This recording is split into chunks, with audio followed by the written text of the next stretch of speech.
Hello and welcome back to Mr. Caro Plays FM23.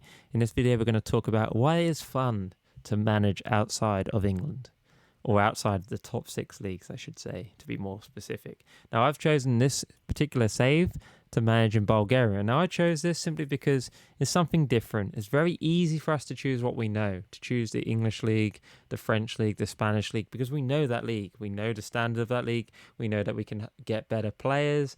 You know that if we pick a team in the Premier League, for example, you're going to have money to spend potentially on new players. You're going to be able to sell players. But what happens if we don't choose to go down that approach? What happens if we choose an obscure league to manage in? Now, the reality of that is you're not going to have money to spend. Now, if we look at my team, my Bulgarian save, for example, I did start in the second division to start off with. But if we look at the very first season, you're going to see that I spent basically no money. Like 3,000 I spent in the first season and got 68 back. Progressively, I got promoted the second season, again, only 5,000.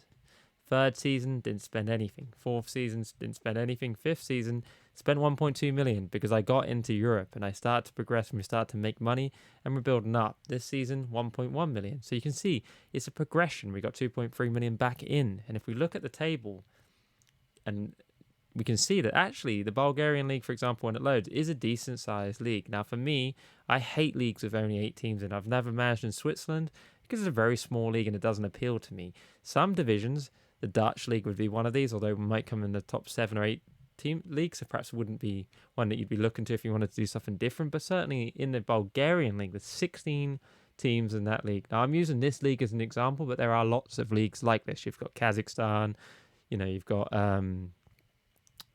trying to think, Greece maybe, leagues that aren't necessarily, the Belgium league would be a great example as well. Leagues that aren't necessarily like the greatest league, however, they are something different, especially when you're getting kind of to the end of Football Manager, the cycle of Football Manager. We're getting into, our Julys, the August, the time where people start to get a little bored of Football Manager potentially. Not me personally, but I'm sure it does happen. Maybe you want something different, a little bit of a challenge. So managing these leagues where you don't understand as much certainly does that. Now, the cool thing about, as well as what you can do, is you can see that the competition reputation. So when I started, we were down in 24th position.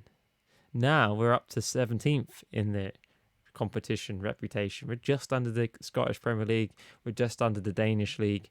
With that in mind, that is fun in itself. Imagine if we were able to get into the top 10. Just imagine.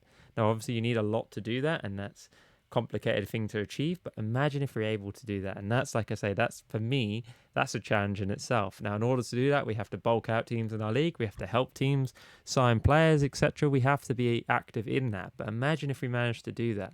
Now, the cool thing about Europe last season, I didn't do so well this season. I got knocked out before I even got started, if you like, but certainly last season, I don't know if it will allow me to see this, we actually came in the semi-final of the Conference League. And actually, with the Conference League in mind, is a great thing to point out, is that the Conference League opens up that door for these other leagues. Whereas previously, it wouldn't have worked so well. You'd have gotten to the Europa League, you wouldn't have got through. But actually, with the Conference League, if you luck out on the teams that you draw in that, you stand a really good chance. You've got like some Slovakian teams, some Georgian teams in there, Albanian teams.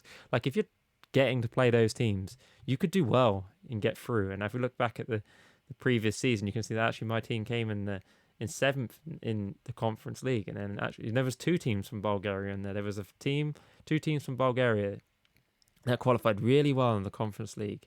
Now, if you can see, we got all the way to the semi-final and then I lost out to Anderlecht in there. But you see the point with that is there is such a fun journey to have. Now, I know I'm trying to oversell this perhaps, but it is true. Now, if we go back to my league again, and I am pointing out the Bulgarian league and not showing you other leagues, but this is probably true in a lot of leagues. I don't know all the rules for leagues, and sometimes rules dictate whether a league is fun. Actually, with the Bulgarian league, for a great example, you can have 5 non-EU players in a matchday squad. It's a decent league in terms of that. You can sign up to, I think it's 20 non-EU players, I think, and register them, but you can't have them more than league. It's kind of an unusual thing to be able to sign so many and not use that many. However, it's a interesting thing. But if we look at the rules and we look specifically into the champions section, so there's a preliminary round in this, and then you go to the champions, depending on where you finish in the league, you can see that actually now we've got Champions League positions, which is great. We've got the opportunity to get Champions League football, and actually the season after, you can see that actually that's really good in that for the next season. You can see the Champions League footpath all the way up to the first three and then the European playoffs. So actually, we are starting to progress, starting to build this league. And actually, that makes it kind of more fun because that's something that we have achieved. So if you like this video, please give it a like and subscribe. Like I say, the aim of this video was to kind of open people's ideas up to the prospect of managing outside the top 6 leagues. Have a good time. See you later and goodbye.